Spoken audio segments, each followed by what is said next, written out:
Hello friends, આજે આપણે એક નવો એસે જોઈએ. હવે એસે છે when we are no longer able to change the situation we are challenge to change our self.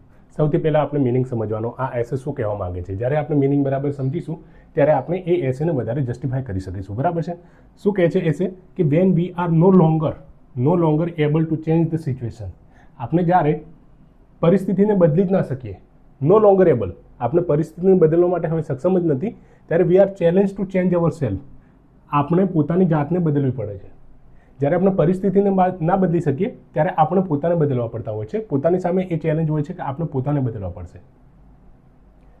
કઈ રીતે આને સમજી શકાય કે no longer able to change the સિચ્યુએશનને જ્યારે બદલી ના શકીએ, કઈ રીતે સિચ્યુએશનને ના બદલી શકીએ, અને અગર સિચ્યુએશનને ના બદલી શકીએ તો આપણને કેમ પોતાની જાતને બદલવી પડતી હોય છે. તો કે કોઈ પણ પરિસ્થિતિની સાથે અનુરૂપ થવા માટે, એની સાથે એડજસ્ટ થવા માટે, એની સાથે એડેપ્ટ કરવા માટે કરીને આપણે બદલવું પડે છે. જે રીતે આપણને ખબર છે ક્લાઇમેટ ચેન્જ એટલે કે આબોહવા પરિવર્તન જે થઈ રહ્યું છે એ હકીકત છે. ટેમ્પરેચર વધી રહ્યું છે, ગરમી વધી રહી છે, વાતાવરણ બગડી રહ્યું છે. તો એની અંદર હવે એને રોકી શકતા નથી આપણે. ઘણા બધા આપણને ખબર છે વર્લ્ડના ઘણા બધા કન્ટ્રીઝ ભેગા આવી રહ્યા છે, સાથે મળી રહ્યા છે, એ લોકો એક્શન લઈ રહ્યા છે, પણ કોન્ક્રીટ એક્શન હજુ લેવાઈ નથી અને તાપમાન વધી રહ્યું છે. તો એ તાપમાન વધે છે એ હકીકત છે. હવે એને આપણે વધારે નથી બદલી શકવાના, વધારે પરિસ્થિતિને નોર્મલ નથી કરી શકવાના. તો આપણે પોતાને એ ટેમ્પરેચર સાથે એડજસ્ટ થતાં શીખવું પડશે, વાતાવરણ સાથે એડજસ્ટ થતાં શીખવું પડે છે. એટલે કે આપણને challenge to change our self, પોતાની જાતને બદલવી પડતી હોય છે ત્યાં. બરાબર છે. આની અંદર જે હજુ લખેલું છે હું તમને અલગથી સમજાવું. આને સમજાવવાની વધારે બીજી રીતે કોશિશ કરી શકીએ કે આપણને અરુણિમા સિન્હાનું એક્ઝામ્પલ યાદ છે. અરુણિમા સિન્હા, આ અરુણિમા સિન્હાએ માઉન્ટેન ચડ્યા, પણ માઉન્ટેન ચડ્યા પહેલાં એમની અંદર શું હતું એ ખબર છે આપને? તો કે અરુણિમા સિન્હાએ શું કર્યું, તો કે એ એક ટ્રેનની અંદર જર્ની કરી રહ્યા હતા અને રાત્રે એ કંઈક ટ્રેનમાંથી પડી ગયા અને એમના બંને પગ છે એ કપાઈ ગયા. તો એમણે આર્ટિફિશિયલ પગ લગાવ્યા અને એમણે ભગવાનને થેન્ક્સ કીધું, આભાર માન્યો કે અગર મને જીવતી રાખી છે આ પરિસ્થિતિની અંદર, પણ આખી રાત ટ્રેન ત્યાં ચાલી છે, મારા બંને પગ કપાઈ રહ્યા છે અને તો પણ મને જીવતી રાખી છે, તો કંઈક ને કંઈક મેસેજ માટે રાખી છે. તો એમણે રેઝિલિયન્સ બતાવ્યું, એમણે સ્ટ્રેન્થ બતાવી અને એમને ખબર પડી ગઈ કે હવે આ પગ છે એ નવા તો આવવાના નથી, એ પોતાની પરિસ્થિતિને એ રીતે બદલી શકવાના નથી. તો એમણે પોતાની જાતની અંદર બદલાવ કર્યો, પોતાને બદલવાની કોશિશ કરી, એ રિજિડ સિચ્યુએશન સામે એ લડવાની કોશિશ કરી એમણે અને ચેલેન્જ કર્યા પોતાની જાતને અને પોતે બદલ્યા અને એમણે માઉન્ટેન ચડ્યા છે. એ રીતે હેલન કેલરનું એક્ઝામ્પલ આપણને અહીંયા ખબર હોવી જોઈએ. એ હેલન કેલર મહાન અમેરિકી લેખક છે, અમેરિકાના એક મહાન લેખક. અને હેલન કેલર 19 months 19 મહિનાના હતા ખાલી, ત્યારે કેવા થઈ ગયા હતા? ડેફ બ્લાઇન્ડ, એ સાંભળી નતા શકતા, ડેફ બ્લાઇન્ડ થઈ ગયા હતા ખાલી 19 મહિનાની ઉંમરે. તો પણ પોતાની જાતને એમની સામે લડી અને પોતે કેવા થયા છે આજે એક મહાન અમેરિકન એ ઓથરની અંદર એમને યાદ કરવામાં આવે છે, મહાન અમેરિકન ઓથર તરીકે. તો જ્યારે આ પરિસ્થિતિને તમે બદલી નથી શકતા ત્યારે પોતાની જાતને તમારે બદલવી પડતી હોય છે. આપણને પણ ખબર છે, યુપીએસસી અથવા જીપીએસસીની તૈયારી કરતા સ્ટુડન્ટ ઘણીવાર પોતે એમને ખબર હોય છે કે હવે પરિસ્થિતિ બદલવાની નથી, હવે મારાથી કશું થવાનું નથી. બરાબર છે. તો ત્યારે એ રિયાલિટીને એક્સેપ્ટ કરી અને પોતે પણ એ ફિલ્ડમાંથી બહાર નીકળે છે. એ પણ એક એવું થયું ને કે challenge to change our self, પોતાની જાતને બદલવી પડશે, હવે કંઈક બીજું કરવું પડશે, સ્કિલ ડેવલપમેન્ટ કરવી પડે છે ઘણીવાર. ઇન્ડિયાના એપ્રોચની વાત કરીએ, ધારો કે અત્યારનું રિસન્ટ એક્ઝામ્પલ છે. આપણે ઘણું બધું વિચારી શકીએ છીએ આ પોઈન્ટની અંદર કે અત્યારનું રિસન્ટ એક્ઝામ્પલ છે કે આપણે ઓપરેશન સિંદૂર કર્યું. ટ્રેડિશનલી આપણે જ્યારે આઝાદ થયા ત્યારથી માંડીને અત્યાર સુધી ઇન્ડિયાની કેવી રહી છે પાકિસ્તાનના પ્રતિ, કે આપણે એમને મોસ્ટ ફેવર્ડ નેશનનું આ એક બિરુદ આપેલું હતું. પછી ઇન્ડસ વોટર ટ્રીટી એમની સાથે કરેલી હતી. પછી આપણે સામેથી ચાલી અને એમની બાઉન્ડ્રીઝની અંદર ક્યારે નહોતા જતા. પણ હવે ઇન્ડિયાએ એ બધું ચેન્જ કર્યું છે. મોસ્ટ ફેવર્ડ નેશનનો તો પહેલાંથી ઓલરેડી આપણે એમનું સ્ટેટસ લઈ લીધું હતું. અત્યારે ઇન્ડસ વોટર ટ્રીટી આપણે રદ કરી નાખી, કારણ કે ખબર છે આપણો પડોશી કેવો છે એ બદલવાનો જ નથી. સવાર ઉઠી અને એમને કંઈક ને કંઈક અંદર એમને કરવું હોય છે, ઇન્ટરફિયરન્સ કરવું હોય છે. કોઈક વાર સીઝફાયર બોર્ડર પર તોડે છે, કોઈક વાર આતંકવાદી મોકલે છે, કે કંઈક ને કંઈક રીતે એ લોકો આપણને ઇન્ટરફિયર કર્યા કરે છે, દખલ કર્યા કરે છે. અને આપણે ટ્રેડિશનલી રવૈયો રહ્યો તો કે આપણે શાંત રહેતા હતા, એમને કશું જ કરતા નહોતા. પણ હવે આપણે રવૈયો ચેન્જ કર્યો છે. બરાબર છે. એટલે આ રીતે આપણે કે when we are no longer able to change the situation, આપણે વારંવાર હંમેશા એ એસેની અંદર પણ લખતા રહેવાનું કે જ્યારે આપણે પરિસ્થિતિને બદલી ના શકીએ છીએ ત્યારે આ રીતે બદલવી પડતી હોય છે. ભારતનો એપ્રોચ આપણે એ રીતે બદલ્યો છે. આ એસીની અંદર વાત કરવામાં આવી છે કે જ્યારે આપણા ફ્રીડમ ફાઇટર્સ, આપણા આઝાદીના લડવૈયાઓ જ્યારે અંગ્રેજોની સામે લડી રહ્યા હતા ત્યારે 1857નો જે વિપ્લવ થયો 1857 એના પછી આપણને ખબર નથી પડી રહી એમ, કારણ કે એની અંદર અંગ્રેજોને એક વસ્તુ ખબર પડી ગઈ હતી 1857ના વિપ્લવની અંદર કે હવે ઇન્ડિયનોની અંદર નેશનાલિટીનો એક એટલે જે રાષ્ટ્રવાદ હવે ધીમે ધીમે એમની અંદર પ્રસરી રહ્યું છે અને એમની અંદર યુનિટી આવી રહી છે અને હિન્દુ મુસ્લિમને બધા સાથે મળીને લડી રહ્યા છે. એમને ખબર પડી ગઈ છે કે હવે આ પરિસ્થિતિની અંદર આપણે ડિવાઇડ એન્ડ રૂલવાળી પરિસ્થિતિ અથવા ઘણી બધી વસ્તુઓ એવી નહીં લાવીએ તો શું થશે, આ લોકો આપણને રહેવા નહીં દે. એટલે અંગ્રેજો આપણને અંદરથી તોડવાની કોશિશ કરી અને એ લોકો આપણે ઘણા બધા સ્કોલરને એમને જે ભણેલા લોકો હતા એમની અંદર એ કોલોનિયલ આઈડિયાઝ એટલે કે વિદેશી આઈડિયાઝ એમની અંદર ઇન્સ્ટોલ કરવાની કોશિશ કરી. તો એ વખતે આપણા લોકોને ખબર નથી કે એ અંગ્રેજો આપણને મોડર્નાઇઝ કરી રહ્યા છે કે આપણને મોડર્નાઇઝના નામે આપણને લૂંટવા આવ્યા છે, શું કરી રહ્યા છે એ લોકો ખબર નથી પડી રહી. એના બીજા પણ કારણ હતા. શું કારણ હતું? એક તો કે આપણને ખબર છે જે 1859ની અંદર 1859ની અંદર એ લોકોએ સિવિલ સર્વન્ટ એમની અંદર એક્ઝામ આપવા માટેની એજ ઓછી કરવા લાગ્યા હતા. એ લોકો છેલ્લે 19 વર્ષની ઉંમર સુધી લઈ આવ્યા હતા કે ભારતનો કોઈ નાગરિક એટલે કોઈ પણ જેને સિવિલ સર્વન્ટ બનવું છે 19 વર્ષની ઉંમરે બની શકે છે. હવે એટલું બધું આપણી અંદર એજ્યુકેશન હતું એટલે આપણા લોકો તો સિવિલ સર્વિસની અંદર જઈ ના શકે. બીજું એમણે વર્નાક્યુલર પ્રેસ એક્ટ લાવ્યો. વર્નાક્યુલર પ્રેસ એક્ટ 1878ની અંદર. આ પ્રેસ એક્ટની અંદર કેવું હતું? વર્નાક્યુલર એટલે આપણી માતૃભાષાની અંદર જે ન્યૂઝપેપર બનતા હતા એમના ઉપર એમણે કંટ્રોલ કરવાની કોશિશ કરી. પછી એક દિલ્હી દરબાર ભરાયો, આપણને એ પણ ખબર છે દિલ્હી દરબાર ભરાયો હતો. અને એ દિલ્હી દરબાર કેવા ટાઈમે ભરાયો હતો? તો કે જ્યારે દેશની અંદર એક બાજુ ફેમાઇન પડતું હતું. ફેમાઇન એટલે દુકાળ પડી રહ્યો હતો, બરાબર છે, લોકો મરી રહ્યા હતા અને એ વખતે આ લોકો દિલ્હી દરબાર ભરી રહ્યા છે અને પોતે જલસો કરી રહ્યા છે. તો આ અંગ્રેજોની એવી તો કેવી નથી, ભારતની સાથે કોઈ લગાવ જ નથી એમને, ભારતના લોકોની પરિસ્થિતિ સાથે તો એમને કોઈ લેવા દેવા જ નથી. પોતે જલસા કરી રહ્યા છે, પોતે બધા આપણા વર્નાક્યુલર પ્રેસ એક્ટ દ્વારા આપણા લોકોને આમ દબાવી રહ્યા છે.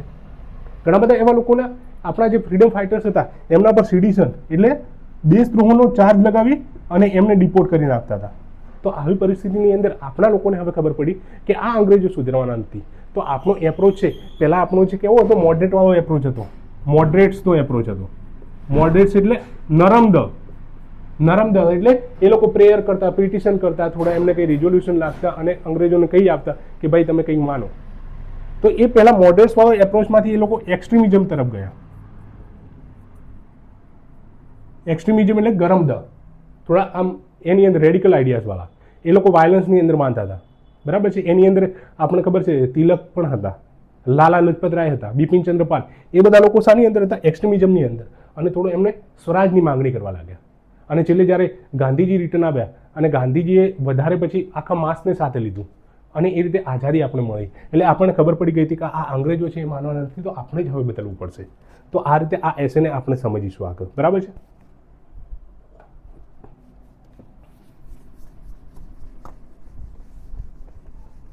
જ્યારે આપણે પરિસ્થિતિને બદલી ના શકતા હોઈએ ત્યારે આપણે પોતાને બદલવું પડે છે. એ શા માટે બદલવું પડે છે?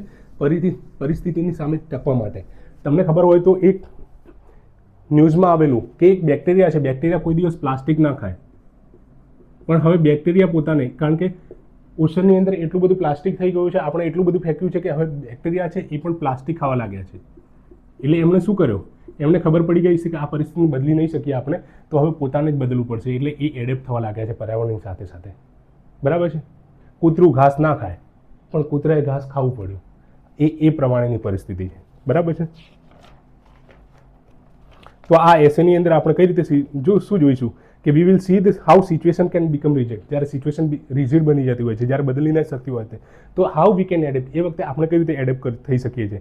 ધ રોલ ઓફ પર્સપેક્ટિવનો રોલ શું છે અને how the challenge can help us grow and tackle the situation. આ સિચ્યુએશન ટેકલ કરવાની અંદર આપણે કઈ રીતે મદદરૂપ થશે. હવે આપણે આના માટે આ એસેને સમજવાની અંદર વધારે એક હવે આગળ જઈશું. આગળ વધતી વખતે આપણે એક હેડિંગ આપીશું કે acceptance is the stepping stone two progress.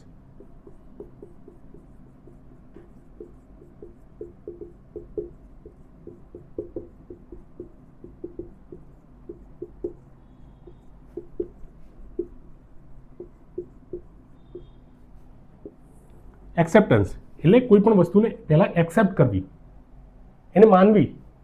માણસ માની જ ના શકે કે આવું થઈ શકે છે. એમને એવું લાગે કે અંગ્રેજો તો આપણાથી ભાગી જ જશે, પર્સપેક્ટિવ ચેન્જ કરવાની જરૂર નથી, અથવા તો કે આ પ્લાસ્ટિક ઓછું થઈ જશે, તાપમાન ઓછું થઈ શકશે, બરાબર છે, અથવા મારાથી એક્ઝામ પાસ થઈ જ જશે. જ્યાં સુધી એ તમે એ વસ્તુને પરિસ્થિતિને જ્યારે એક્સેપ્ટ નહીં કરો ને ત્યાં સુધી તમે કોઈ પણ આગળ પ્રોગ્રેસ તમારી થઈ શકવાની નથી. એટલે સૌથી પહેલો તો રૂલ એ જ છે કે આ કોઈ પણ પરિસ્થિતિ બદલવા માટે તમને પોતાની જાતને, પરિસ્થિતિ બદલી નથી રહી તો પોતાની જાતને બદલવી પડશે. એ તમારે અનુભવ તમારે એક્સેપ્ટ કરવું પડશે, સ્વીકારવું પડશે. એટલે સૌથી પહેલાં આની અંદર એક હેડિંગ આપી શકાય આ રીતે કે acceptance is the stepping stone two progress. Progress માટેનું સ્ટેપિંગ સ્ટોન શું છે? એક્સેપ્ટન્સ છે. તો એ રીતે તમારે લખવાનું, બરાબર છે. હવે first step two progress in any situation having a fair idea of reality. એટલે તમને રિયાલિટી વિશે આઈડિયા હોવી જોઈએ, ફેર આઈડિયા ઓફ રિયાલિટી, કે હકીકત શું છે. મારાથી 4-5 એટેમ્પ મેં બહુ મહેનત કરી છે, મારાથી નથી થવાતું, તો હવે મારે એ પરિસ્થિતિ સમજવું પડશે. ઘણા બધા માણસો ગિલ્ટમાં રહે છે, એક્સક્યુઝ આપતા હોય છે કે આ તો આ વખતે એક્ઝામ ખરાબ હતી, આ વખતે પેપર ખરાબ હતું, અથવા તો કોઈ આના માટે કલેક્ટિવ એક્શન નહીં લઈ રહ્યો, અથવા તો આ પાકિસ્તાન સુધરી જશે વગેરે વગેરે. તો એ રિયાલિટીને એક્સેપ્ટ નથી કરી શકતા, એક્સક્યુઝ કરે છે. આ પાકિસ્તાન તો પોતે જ આતંકવાદનો બિચારો ગઢ છે, એમને જ આતંકવાદનો સૌથી વધારે શિકાર છે. તો એ જ્યાં સુધી આપણે એક્સેપ્ટ નહીં કરીએ ત્યાં સુધી એ કશું જ નથી કરી શકવાના. એ અરુણિમા સિન્હાએ પોતાની બિચારી સમજી હોત અને હવે મારાથી કશું જ નહીં થાય તો ત્યાં સુધી કશું જ નહીં થાય, પણ એમણે એ સ્વીકાર્યું કે હા હવે મારા પગ નથી પણ મારે એ કરવું પડશે, આઈ કેન ડુ ઇટ. તો એ સૌથી પહેલાં તમારે એ વસ્તુની પરિસ્થિતિને સ્વીકારવી પડે. ઠીક છે. Admit the policy and take forward the learning. આ રીતે આપણે સૌથી મોટામાં મોટું એક્ઝામ્પલ આપણે હિસ્ટ્રીનું છે કે જ્યારે ભારત આઝાદ થયો તો આપણને ખબર છે આપણે અહીંયા લોકો બહુ બધા ગરીબ હતા, ખાવાનું હતું, ફૂડ ઇનસિક્યોરિટી થઈ ગઈ હતી. ફૂડ ઇનસિક્યોરિટીનો મતલબ શું છે? કે ખાવા માટે આપણી પાસે ખોરાકનો અભાવ હોય છે, બરાબર છે, અનાજનો અભાવ હતો. તો એ વખતે આપણા જે લાલ બહાદુર શાસ્ત્રી આપણા વડાપ્રધાન હતા, તો એમણે અમેરિકા પાસેથી PL 480 આ અનાજ મંગાવ્યું અને આ એટલી ખરાબ પરિસ્થિતિનું ખરાબ હતું કે ખાવા લાયક નહોતું. એટલે આપણને શું થયું? એનાથી અહેસાસ થયો કે આ લોકોએ આપણી સાથે ચીટ કરીને આપણું કંઈક ને કંઈક આપણી ડિગ્નિટીને હનન કર્યું છે. અને એ વસ્તુને આપણે સ્વીકારી, એ વખતે સ્વીકારી એટલે પછી આપણે ગ્રીન રિવોલ્યુશન થયું, બરાબર છે.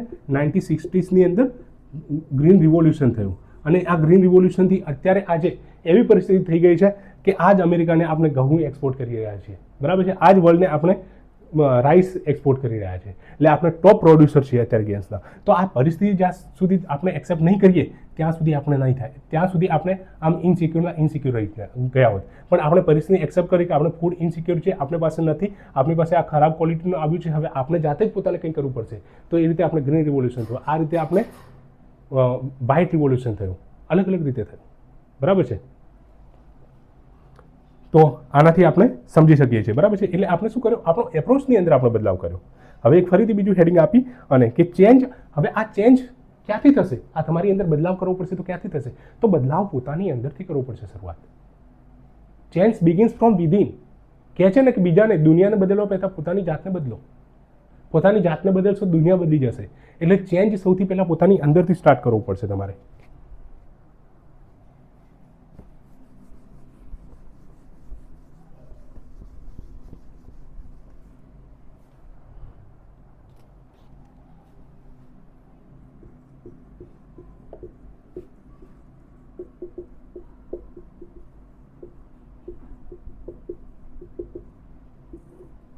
Change begin from within. આ ચેન્જ છે, એ બદલાવ છે, એ પોતાની અંદરથી કરવો પડે છે. એવું કહેવાય કે એક એગ છે, આ એગ છે, એગની અંદર બહારથી મારો કરવામાં આવે તો એ બહારથી કોઈ ચાંચ મારી અને આ એગને તોડી નાખે તો એ અંદરનું બચ્ચું હોય એ મરી જાય, બરાબર છે. પણ જો એ અંદરનું બચ્ચું છે એ એને સેલને અંદરથી તોડે તો એ ક્યારે તોડે? કે એનું હેચિંગ થઈ ગયું, અંદર પરિપક્વ થઈ ગયો હોય ત્યારે જ આવું કરતો હોય છે અંદરથી, બરાબર છે. તો જ્યારે અંદરથી પોતે તોડે છે તો ત્યારે લાઈફની સ્ટાર્ટ થતું હોય છે. નવી લાઈફ મળે છે, બરાબર છે. એટલે જ્યારે બહારથી આમ એગને તોડવામાં આવે છે તો એ લાઈફ એની એન્ડ થઈ જાય છે, પણ અંદરથી જ્યારે તોડવામાં આવે છે ત્યારે લાઈફની શરૂઆત થાય છે. એટલે કે આ ચેન્જ તમે અંદરથી સ્ટાર્ટ કરીશું તો તમારી પ્રોગ્રેસ થશે, એવું કહેવા માંગે છે, બરાબર છે. અહીંયા it is often said that when egg breaks from outside life ends but when it breaks from inside life begins, બરાબર છે. એ રીતે તમારે કરવું પડશે આની અંદર કોઈ પણ વસ્તુને અંદર જીતવા માટે. Thus the challenge to change our self pertinent in our be to change external સિચ્યુએશનને, એક્સટર્નલ સિચ્યુએશન બદલવી પડશે આપણે. એના માટે સૌથી પહેલાં અંદરની સિચ્યુએશન બદલવી પડશે. આપણે માર્ટિન લુથર કિંગ જુનિયર એનું એક્ઝામ્પલ હું તમને આપું છું.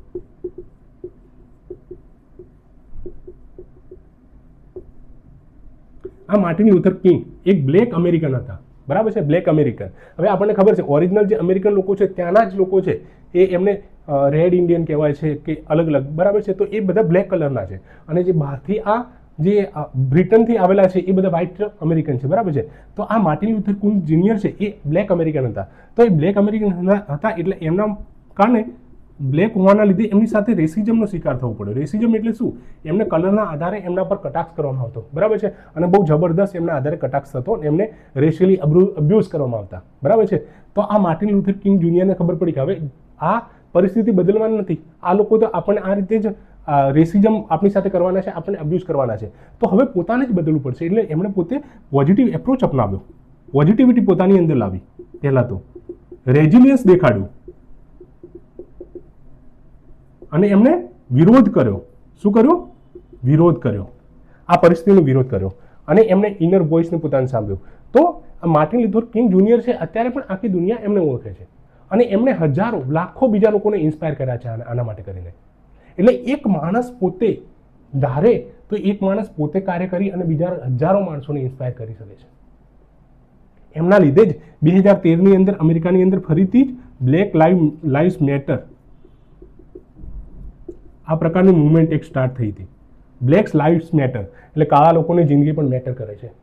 કાળા લોકો છે તો એ કંઈક તમારાથી નીચા નથી, બરાબર છે, એ કંઈ કોઈ રીતે પણ નીચા નથી. તો બ્લેક લાઇવ્સ મેટર એ રીતે કરીને એમનાથી માર્ટિન લૂથર કિંગ જુનિયરથી ઇન્સ્પાયર થઈને 2013ની અંદર એક અમેરિકાની અંદર નવી મુવમેન્ટ સ્ટાર્ટ થઈ હતી. એટલે આમને ચેન્જ ક્યાંથી થયો? Change begins from within. એમની અંદર એમણે ચેન્જ કર્યો, એ વસ્તુને એમણે સ્વીકારી. એમને પહેલાં તો ખબર પડી કે આ પ્રોબ્લેમ આપણો છે, આપણે જ કંઈ એમની સામે અવાજ નથી ઉઠાવી રહ્યા, તો ત્યાં સુધી આ પરિસ્થિતિ બદલવાની નથી, અને આ લોકો તો બદલી નથી રહ્યા, તો આપણે પહેલાં બદલવું પડશે, બરાબર છે. એટલે દસ બોટમ અપ અપ્રોચ, નીચેથી એપ્રોચ આપણે રાખીશું, begins with us is what brings larger change in the society. એ રીતે લાવે છે, અને આ ચેન્જ લાવે છે. એ ચેન્જ શા માટે આવતો હોય છે? તો કે એ નેસેસિટી છે તમારી, એટલે કે necessity is the mother of invention. એક નવું એ રીતે હેડિંગ આપી શકાય, necessity is the mother of invention. આમણે ચેન્જ લાવવો પડશે પોતાની અંદરથી. કેમ કે ચેન્જ નહીં લાવે તો એમની સાથે અન્યાય થઈ રહ્યો છે એનો એ ચાલુ રહેશે. એટલે એ રીતે હેડિંગ આપવું પડે કે નેસેસિટી છે, જરૂરિયાત છે. Necessity is the mother of invention. જરૂરિયાત એ જ ઇન્વેન્શનની જનની છે, મધર ઓફ ઇન્વેન્શન, બરાબર છે. જરૂરિયાત એ જ મધર ઓફ ઇન્વેન્શન છે. તો this is magazine that has been true for century. એના લીધે ઘણી બધી ઇનોવેટિવ મેથડ આવી છે. અત્યારે આપણે જોઈએ કે ઇન્ડિયાએ ઇન્ટરનેશનલ સોલર અલાયન્સનો પાર્ટ છે, અને આ ઇન્ડિયાએ ઇન્ટરનેશનલ સોલર અલાયન્સ સ્ટાર્ટ કર્યું. શા માટે? આપણને ખબર છે કે ફોસિલ ફ્યુલ છે. ફોસિલ ફ્યુલ એટલે જેની અંદર આપણે ડીઝલ, પેટ્રોલ એ બધું આવે છે, બરાબર છે, જે પુનઃપ્રાપ્ય નથી, ફરીથી નથી મળવાનું. એમનો ભંડાર એક અખૂટ નથી, એ ખૂટી જવાનો છે, બરાબર છે. તો હવે આપણે અખૂટ ભંડારની તરફ, એટલે સોલર એનર્જી, વિન્ડ એનર્જી, એ બધા તરફ ફરવું પડશે, આપણે જવું પડશે, બરાબર છે. એટલે કે આપણને ખબર છે કે આ પરિસ્થિતિ બદલી નથી શકવાના, આ તો પતી જવાનું છે. તો આપણે ઇન્ટરનેશનલ સોલર અલાયન્સ બનાવ્યું, અને આપણે સોલર ઉર્જાની અંદર, આપણે વિન્ડ એનર્જીની એટલે પવન ઉર્જાની અંદર, આ બધાની અંદર કર્યું, બરાબર છે.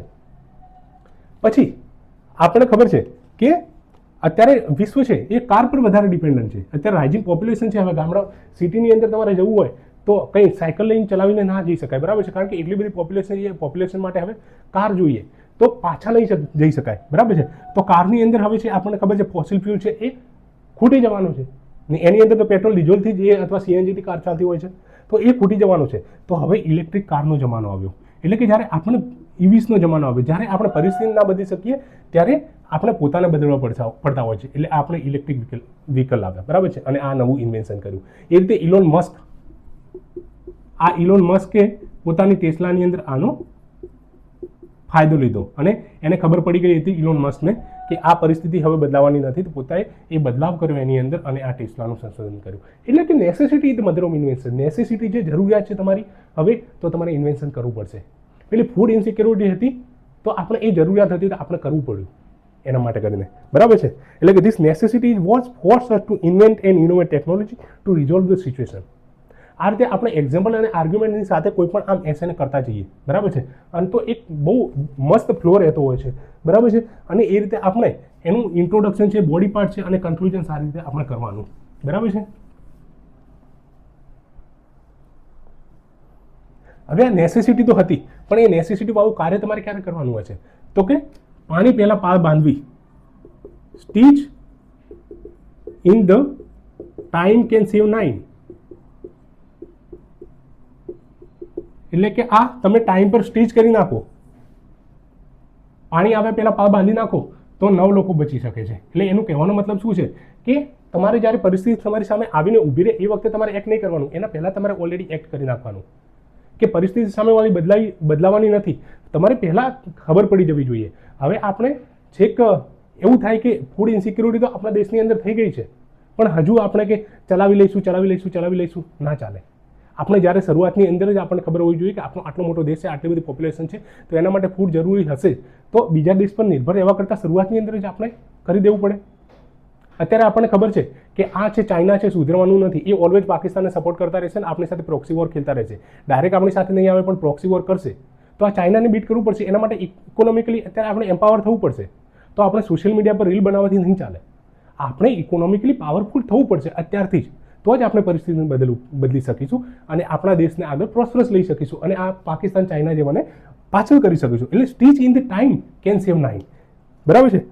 અત્યારે ઇન્ટરનેટનો એજ છે જેની અંદર સોશિયલ મીડિયા આવ્યું છે. હવે આપણને ખબર છે સોશિયલ મીડિયાને આપણે હરાવી નથી શકવાના. બરાબર છે. સોશિયલ મીડિયાને એટલે કે હરાવી એટલે કે સોશિયલ મીડિયામાં હવે સોશિયલ મીડિયાની બધાને જરૂરત છે. સોશિયલ મીડિયામાં પાછું નહીં જઈ શકાય. ઇન્ટરનેટ એજ છે અત્યારે. ઇન્ડસ્ટ્રી 4.0 નો જમાનો છે. ઇન્ડસ્ટ્રીયલ રિવોલ્યુશન 4.0 જેની અંદર એઆઈ આવ્યું છે, બિગ ડેટા આવ્યા છે, ઇન્ટરનેટ ઓફ થિંગ્સ આવી છે. તો આ બધા માટે પાછળ નહીં જઈ શકાય.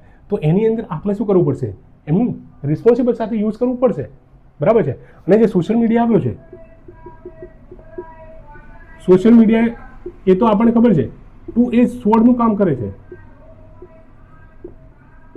2 એજ સ્વોર્ડ એટલે કે દોધારી તલવાર છે. આપણે એના ઘણા બધા ફાયદા પણ છે અને ઘણા બધા નુકસાન પણ છે. આપણને ખબર છે સોશિયલ મીડિયા આપણી દુનિયાને કેવું એકદમ નજીક લાવી દીધી છે. ગ્લોબલાઇઝેશનનો એટલો બધો ઇમ્પેક્ટ થયો છે આ સોશિયલ મીડિયાથી. સોશિયલ મીડિયાથી આપણી વસ્તુ આપણે વિદેશની અંદર પણ ફેલાવતા થયા છે. આપણો કલ્ચર બીજા જગ્યાએ ફેલાવતા થયા છે. ઘણી બધી દુનિયાની આપણે સારી સારી વસ્તુઓ જાણતા થયા છે ઘરે બેઠા બધા. આ સોશિયલ મીડિયાથી ઘણો બધો ફાયદો થયો છે, પણ સાથે સાથે સોશિયલ મીડિયાના નુકસાન પણ છે. એ આપણને ખબર છે. ગઈકાલે પણ આપણે એક એસની અંદર જોયું હતું. તો સોશિયલ મીડિયાના લીધે શું થઈ રહ્યું છે? એક તો ઇન્ફોડેમિક, જે સૌમ્યા સ્વામીનાથન કોણ છે તો કે WHO ના સાયન્ટિસ્ટ હતા. એ સૌમ્યા સ્વામીનાથને પણ કીધું છે કે અત્યારનો એ જ આ ટાઈમ કેવો છે તો કે ઇન્ફોડેમિકનો ટાઈમ છે. ઇન્ફોર્મેશન એટલી બધી એક્સેસ છે કે એ બધો પ્રોબ્લેમ છે. બરાબર છે. એના લીધે ઇનસિક્યુરિટી થઈ રહી છે, લોકોની પ્રાઇવસીનું હનન થઈ રહ્યું છે, સાયબર બુલિંગના કેસ થઈ રહ્યા છે.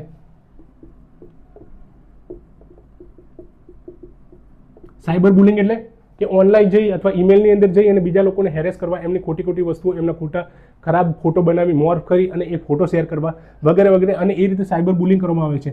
એ રીતે આપણને ખબર છે બોયઝ લોકર રૂમ, આ ઇન્સ્ટાગ્રામ પર બોયઝ લોકર રૂમ કરી અને એક પેજ બનાવ્યું હતું ને એની અંદર છોકરાઓ, નાના ટીનેજ છોકરાઓ એ વિડીયો અથવા ફોટોઝ જે એકદમ ન્યૂડ હોય એવા શેર કરી રહ્યા હતા. અને એના લીધે શું હોય, બીજી છોકરીઓને બીજાને એમના વિશે રેપ થ્રેટ અથવા તો એવી વસ્તુઓ આપી રહ્યા હતા. એટલે આ એક પ્રકારનું સાયબર બુલિંગ કહેવાય છે. તો એ પણ આ સોશિયલ મીડિયાનું દૂષણ છે. તો એવી બધી પરિસ્થિતિ થઈ રહી છે. તો એને આપણને ખબર છે કે આ 2 એજ સ્વોર્ડનું કામ કરી રહ્યા છે. તો એની અંદર આપણે પોતાની અંદર ટાઈમ પર કામ કરવું પડશે. એટલે કે સ્ટીચ ઇન ધ ટાઈમ. આ ટાઈમની અંદર આપણે કામ નહીં કરીએ તો પ્રોબ્લેમ થશે. એટલે સ્ટીચ ઇન ધ ટાઈમની અંદર સ્ટીચ કરી લેવા છો. અને સોશિયલ મીડિયાને આપણે રિસ્પોન્સિબલી હાથમાં લઈ જવાનું છે. એની અંદર ડેટા લોકલાઇઝેશન વગેરે પણ લાવવાની છે. રાઇટ ટુ પ્રાઇવસીનો એક્ટ આપણે એના માટે તો આર્ટિકલ 21 ની અંદર રાઇટ ટુ પ્રાઇવસી આપ્યું છે. એ ઘણી બધી વસ્તુઓ આપી છે. બરાબર છે. તો એ રીતે ટાઈમની અંદર જે કરવું હશે એ કરવું પડશે. બરાબર છે. બીજું શું હોય, NYSS એટલે નહેરુ યુવા કેન્દ્ર. બરાબર છે. NCC, NSS આ બધા કોલેજોની અંદર કામ કરતા હોય છે, એમની પણ મદદ લેવી પડશે. એ લોકો દ્વારા પણ આ સોશિયલ મીડિયા પર માટે કરીને એમના મિસયુઝ માટે લોકોને વધારે જાગૃતિ ફેલાવે એમની અંદર. બરાબર છે. પેરેન્ટ્સ પણ એક પોતાનો રોલ અદા કરે. તો એ રીતે આપણે શું હોય, હવે પાછા તો નહીં જઈ શકવાના. સોશિયલ મીડિયા વગર की દુનિયા એવું સંભવ છે? લગભગ નથી સંભવ. એવું પાછા નહીં જઈ શકવાના. તો સોશિયલ મીડિયાનો રિસ્પોન્સિબલ અને જ્યુડિશિયસ યુઝ થાય. જ્યુડિશિયસ યુઝ એનું ધ્યાન રાખવાનું છે. બરાબર છે. એટલે stitch in the time can save 9. આ પરિસ્થિતિને આપણે સોશિયલ મીડિયાને બદલી નથી શકવાના. તો હવે એમની સામે કઈ રીતે એ સોશિયલ મીડિયાના એજની અંદર આપણે કઈ રીતે રહેવું એ શીખવું પડશે, જેનાથી એનો મિસયુઝ ના થાય. બરાબર છે.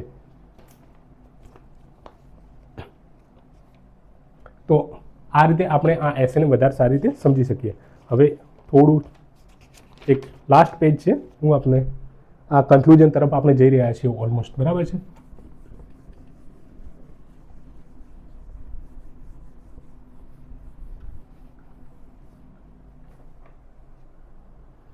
આ પરિસ્થિતિને આપણે COVID-19 થી પણ સમજી શકીએ છીએ. COVID-19 આવ્યો એટલે કેવી પરિસ્થિતિ આવી? અનફેથેબલથી, બરાબર છે. એટલે કે એકદમ ડિફિકલ્ટ સિચ્યુએશન હતી. આ COVID-19 આપણે ખબર નહીં એ કયા પ્રકારનો, એના પેટર્ન અલગ અલગ ચેન્જ થતી રહેતી હતી. COVID-19 આ COVID-19 એના વેરિયન્ટ અલગ અલગ આવી રહ્યા હતા. એમની સામે રસી નથી આવી રહી, એનો ટાઈમ લાગી રહ્યો હતો અને આને રોકવું કેટલું ટફ બની રહ્યું હતું. સેકન્ડ વેવની અંદર તો લાખો લોકો એના લીધે આખા વિશ્વની અંદર મરી ગયા. તો આપણને ખબર છે કે એ પરિસ્થિતિ આપણે બદલી નથી શકાતી. તો એની અંદર આપણે પોતાની જાતને બદલવા પડ્યા. આપણે શું કરવા લાગ્યા? માસ્ક પહેરવા લાગ્યા. આપણે સોશિયલ ડિસ્ટન્સિંગ રાખવા લાગ્યા. આપણે લોકડાઉન કર્યો, બરાબર છે. કેટલી કોમોડિટી છે, સપોઝ સેનિટાઈઝર છે, એને એસેન્શિયલ કોમોડિટી એક્ટની અંદર લાવી દીધા, બરાબર છે. એટલે કે એસેન્શિયલ વસ્તુ, એટલે એની કોઈ સંગ્રહખોરી ના કરી શકે. તો એ રીતે આપણે બદલાવ કર્યા, બરાબર છે, COVID-19 ની સામે. એટલે કે thus in this essay we have seen how situation may not always be subject to change. Always આ સિચ્યુએશન નહીં બદલવાની. COVID-19 કદાચ બદલ્યો ના હોત તો શું કરવું પડે? But what is in our control is our response to it. આપણો રિસ્પોન્સ એની સામે. આપણે રિસ્પોન્સ શું? આપણે માસ્ક પહેર્યા, આપણે સોશિયલ ડિસ્ટન્સિંગ રાખવા લાગ્યા, આપણે લોકડાઉન કર્યું, આપણે સેનિટાઈઝરને એસેન્શિયલ કોમોડિટી એક્ટની અંદર લાવ્યા, આપણે હોસ્પિટલો ખોલી નાખી. તો આપણે ઘણી બધી એવી વસ્તુઓ કરી. એટલે ઇવન ગાંધીજી પણ એવું એક કહેલું છે. ગાંધીજીએ શું કીધું? Be the change, be the change we wish to see.